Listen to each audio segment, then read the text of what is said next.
Israel started a second year of war today by expanding its ground invasion of southern Lebanon. Israel also carried out massive airstrikes in Beirut.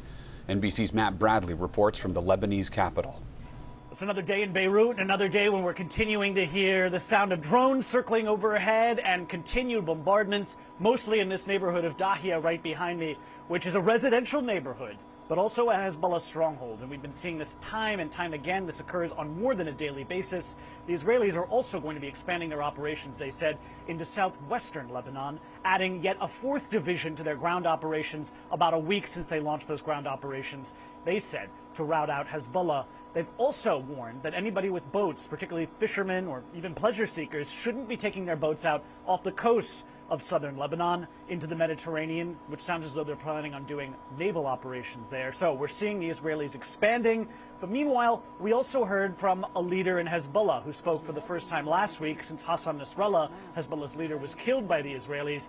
He said that Hezbollah still has military capabilities to attack the Israelis.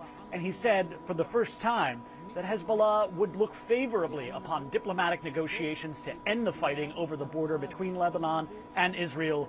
And he said that this would be, for the first time, he didn't mention that this would be tied to any sort of ceasefire in the Gaza Strip, which is something that they've been attaching themselves to, this fighting here in Lebanon, ever since this all began back on October 7th, a year ago.